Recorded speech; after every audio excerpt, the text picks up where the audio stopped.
വടക്കേ മലബാറുകാരുടെ പൂരോത്സവത്തിന് ഇന്ന് സമാപനമായി. കണ്ണൂർ, കാസർഗോഡ് ജില്ലകളിൽ ചിലയിടങ്ങളിലാണ് പൂരോത്സവം ആഘോഷിച്ചു വരുന്നത്. ബാലികമാർക്കാണ് പൂരോത്സവ നാളുകളിൽ കൂടുതൽ പ്രാധാന്യം.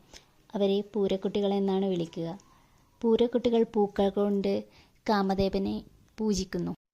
ആദ്യത്തെ 3 ദിവസം മാത്രമാണ് ഈ പൂക്കൾ കൊണ്ട് കാമദേവനെ പൂജിക്കുന്നത്. അത് കിണറിനോട് ചേർന്നിട്ടാണ് ചെയ്യുക. പിന്നെ അതിനുശേഷമുള്ള 4ാമത്തെ ദിവസം മുതൽ നമ്മൾ കളിമണ്ണ് ഉപയോഗിച്ച് കാമദേവനെ ഉണ്ടാക്കി പൂക്കൾ കൊണ്ട് പൂജിക്കുന്നു. അത് നമ്മൾ വീടിൻ്റെ മുറ്റത്താണ് ഇടുന്നത്.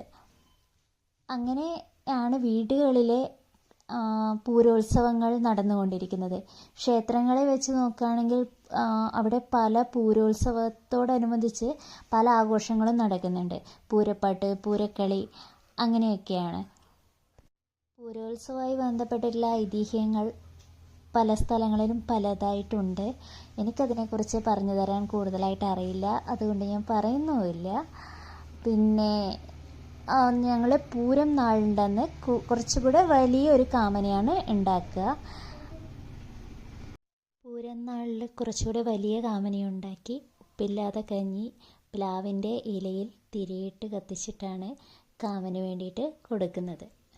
അങ്ങനെ രാത്രിയിൽ കാമനെ പ്ലാവിൻ്റെ ചുവട്ടിൽ കൊണ്ടാക്കണം. അതിനു മുന്നേ ആയിട്ട് കാമന് പ്ലാവിൻ്റെ ഇലയിൽ ഉപ്പില്ലാതെ അടയും തേങ്ങാപ്പൂളും വെല്ലവും നീതിച്ചതിന് ശേഷം മുറത്തിൽ കയറ്റി കാമനെ പ്ലാവിൻ്റെ ചുവട്ടിലെത്തിക്കും. അതിനുശേഷം പിന്നെ എല്ലാവരും കൂടെ ഒത്തുചേർന്ന് അടയൊക്കെ ഉണ്ടാക്കി കഴിക്കും. അങ്ങനെ ഈ വർഷത്തെ പൂരം കഴിഞ്ഞു കേട്ടോ.